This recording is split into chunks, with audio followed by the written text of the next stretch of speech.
A sada idemo na jednu pozitivnu, motivirajuću priču do našega Šime u Split, koji je u društvu inovatora koji je na nedavno održanom sajmu inovacija u Zagrebu osvojio srebrnu medalju. Čestitke. Čestitke, da. Upravo tako. Evo, ja ću mi još jedan put čestitati. A kao ono što kaže stara poslovica, na mladima svijet ostaje, a bar se mi u Hrvatskoj ne moramo bojati toga. Evo, svako malo, bar ja u Splitu pronađem nekoga koji je nešto novo inovirao. Tako je s nama jutros i Luka. Evo, tu mu je i njegova medalja. Luka je, zapravo ne mogu sad reći, izmislio solar. Zapravo šta si ti? Solari već postoje. Šta si ti napravio? Ja sam zapravo izmislio ovaj uređaj. On je pokretni solarni panel koji ima sučelje na internetu, tako da se može kontrolirati putem mobilnih uređaja i kompjutera. Javlja podatke na internet i isto tako se može kontrolirati putem interneta. Zapravo oni postojeći, oni pomični koji idu za suncem. Ja? Da, tako je. Postoje sad ubacija da... Da, postoje samo pomični solari. Ja sam napravio da ima i to internetsko sučelje radi lakše uporabe. A zapravo cijela priča je počela s tvojim didom. Tako je, pa ja i dida smo zapravo od malena skupa bili u garaži, radili, on me učija malo o toj tehnici i onda sam kasnije na Zvjezdanom selu gore na Sitno Gornje, Sitno Donje sam se prijavio ljetnu školu i tada sam zapravo prvi put se upoznao sa, ajmo reći, elektronikom, zapravo i sa Arduino programiranjem, vidio sam to budućnost i zato sam upisao elektrotehničku školu i ovo je bio kao projektni zadatak za našu školu. Evo, ovo je sad mali model, tvoja ideja napraviti veliki, to baš kod ide na selo, tako? Pa tako je, kod ide na selo napraviti veliki primjer. Evo, ovo je kao ta igračka, ajmo reći, naspram velikih. Veliki bi bili, ajmo reći, puno učinkovitiji od ovakvih malih. Bila bi povećana učinkovitost za 25%, što je dosta značajno jer onda se smanjuje prostor zahtjevan za to. Ali ovo je kao mali model, on nema baš toliko veliku primjenu, ali se nadam da će u budućnosti moći praviti velike solare. Evo, mi ti želimo puno sreće o tome.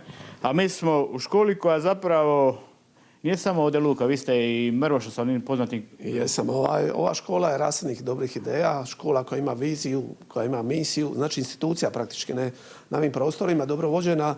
Ovo uspjeh nije samo učenika, nego svih naših učenika i svih naših nastavnika. Znači, škola je, možete posjetiti web stranicu pa pogledat naše aktivnosti, mogli bi napraviti čitavu emisiju o tome, ne znam, od humanitarnih aktivnosti, od osvojenih prvih mjesta, škola koja daje najviše učenika za FESP.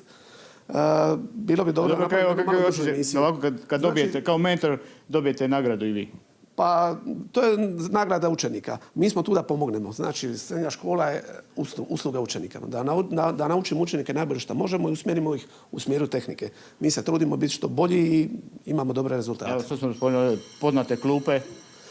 Isto ste bili tu mentor. Jesam, to je dobro, to je lijepo. Recimo, to je lijepa stvar kad vas vaš učenik nadraste u nekim segmentima i to je nešto u smislu profesorstva što je najljepše. Evo, danas stoji Luki, želimo da bude komar. Naravno.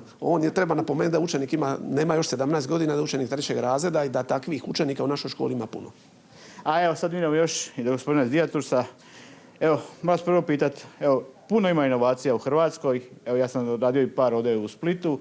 Je li teško te inovacije postanu jednog dana i posao?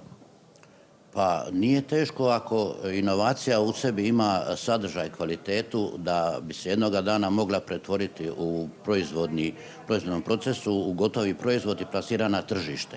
A ako toga nema, onda je sve teško. Ali ima osjećaj da se više te aplikacije nekako puno brže se postanu, ajmo reći da čovjek može živjeti od toga. Pa to je danas postalo na neki način moderno, jer za napraviti neku aplikaciju je dovoljno sjediti kući za računalom, imati u glavi i to su male potrebne investicije i sredstva da bi se tako nešto ostvarilo. Za nešto konkretno napraviti u nekoj proizvodnji su puno veća sredstva potrebna. Dobro, ali Luka sutra, na primjer, može da ovo patentira i zaposli puno ljudi? Može načelno, ali s obzirom da je ovdje isto povezana ta jedan softverska inovacija koju je on uspješno napravio i dobio je srebrenu medalju na 21. ARC-i u Zagrebu, Međunarodnom sajmu inovacija, a mi kao Dijatus, društvo inovatora za Dalmaciju u Splitu, smo bili na tom sajmu i imali smo 5 izlagača, 5 inovacija, dobili smo 4 medalje. 2 zlatne, 1 brončanu i što je najvažnije, prvi put u Dijatusa je sudjelovao jedna škola, jedan učenik. I ja se nadam da je ovo početak naše buduće suradnje sa školama, sa učenicima i sa fakultetima. Jer tu leži ono što bi sutra Hrvatskoj trebalo biti znanje, inovacija i da onda možemo ići naprijed za našu Hrvatsku. I kako završiti opet sa onim početkom priče što sam rekao, na mladima svijet ostaje, eto, ostaje i na našem Luki. Toliko iz Splita i želimo mu puno uspjeha u daljem životu. Mi Upravo se tako. pridružujemo lijepim željama, Šime, tako je, hvala ti.